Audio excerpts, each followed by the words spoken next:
Hello friends. आज हम एक साहिवाल नस्ल के बुल अर्थात मेल काफ में नए केस के साथ आए हैं और इस बुल में रेडियस बोन में ट्रांसवर्स फ्रैक्चर है और इस फ्रैक्चर का क्या बेहतरीन इलाज हो सकता है उस पर डिटेल वीडियो रहने वाला है। इसमें हम आज आपको स्टेप बाय स्टेप बताएंगे, इसलिए मेरा वीडियो बिना स्किप किए पूरा देखें। इस केस में हम हैंगिंग पिन कास्ट एप्लीकेशन का यूज़ करेंगे।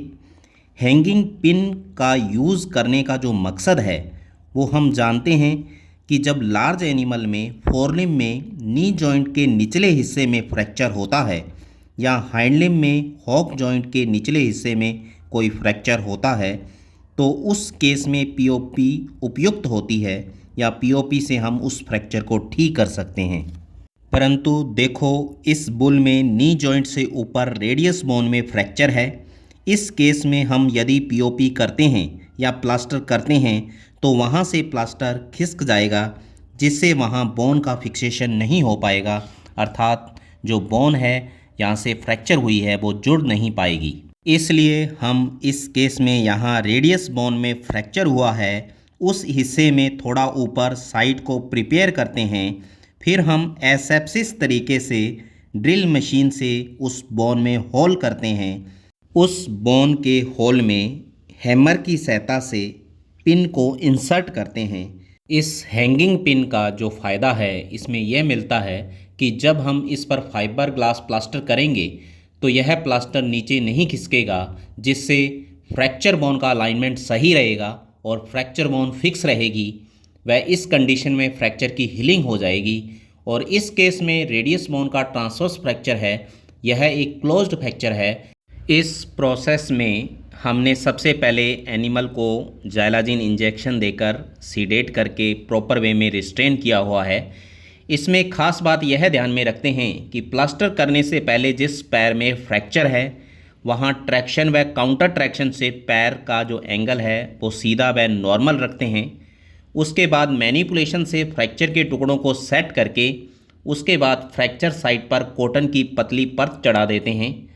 उसके बाद हम हल्की गीली बैंडेज को निचोड़कर या सिंपल बैंडेज को कॉटन की परत पर लपेटते हैं और फिर यदि वहाँ ज़रूरत है तो हम बांस या लकड़ी या एल्यूमिनियम की स्प्लिंट का यूज़ करते हैं, जैसा कि आपको वीडियो में दिखाई दे रहा है।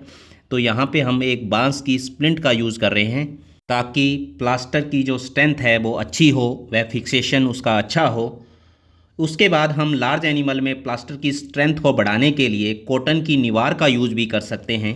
अब देखो, लास्ट स्टेप के अंदर हम फाइबर ग्लास प्लास्टर का यूज़ कर रहे हैं। यह फाइबर ग्लास प्लास्टर की जो स्ट्रेंथ होती है बहुत ही अच्छी होती है, इजीली ब्रेक नहीं होता और यह लाइट वेट में होता है, जिसकी वजह से पशु को चलने फिरने में कोई परेशानी नहीं होती।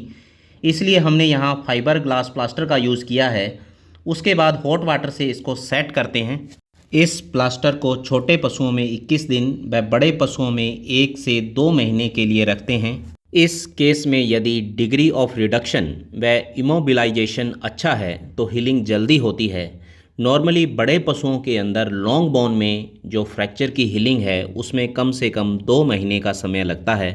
इस केस में हमने hanging pin fibre glass plaster application का यूज़ किया है, तो इसकी जो सक्सेस रेट है वो लगभग 100% है, क्योंकि इससे पहले भी हम एक गाय के अंदर टिबियल बोन का जो फ्रैक्चर हुआ था उसमें हम इस कास्ट का यूज़ कर चुके हैं। उस गाय में फ्रैक्चर की बढ़िया हीलिंग हुई थी और वो गाय पूर्णतया उसका जो फ्रैक्चर है वो ठीक है। Hanging pin fibre glass plaster application बहुत ही अहम है फ्रैक्चर हीलिंग के अंदर, क्योंकि इसके अंदर एक तो टाइम जो कंज्यूमिंग है वो बहुत ही कम है, वह इसकी जो कॉस्ट है वो भी काफ़ी कम होती है।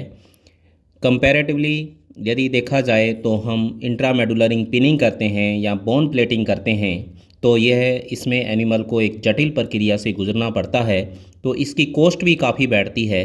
तो उस तरीके से यदि देखा जाए तो फ्रैक्चर हीलिंग बढ़िया होती है, तो इसलिए जो हैंगिंग पिन कास्ट एप्लीकेशन है वो बहुत ही अच्छी है।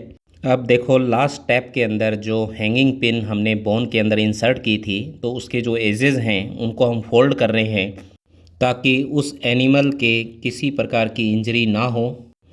तो ये देखो हमने प्लास्टर की प्रक्रिया कंप्लीट हो चुकी है। तो पोस्ट ऑपरेटिव केयर के तौर पर देखें, इसमें हम एंटीबायोटिक के तौर पर स्ट्रेप्टोपेनिसिलिन का यूज़ करते हैं, जो 6 से 7 दिन तक इस एनिमल के लगवाते हैं ताकि इसमें किसी प्रकार का कॉम्प्लिकेशन व इन्फेक्शन ना हो। और साथ में एनाल्जेसिक के तौर पर मैग्लूडाइन इंजेक्शन का यूज़ करते हैं और साथ साथ फीड सप्लीमेंट के तौर पर कैल्शियम फास्फोरस की प्रिपरेशन देते हैं ताकि इसके अंदर बोन की हीलिंग है वो जल्दी हो सके। साथ में इस प्लास्टर को हमारे को गीले होने से बचाना है ताकि यदि मॉइस्चर कंटेंट इसके अंदर जाता है तो इन्फेक्शन होने की संभावना बनी रहती है। दोस्तों, यह फ्रैक्चर का पूरा डिटेल वीडियो यदि आपको पसंद आया तो प्लीज़ मेरे वीडियो को लाइक करना, शेयर करना और मेरे चैनल को सब्सक्राइब करना मत भूलना। धन्यवाद।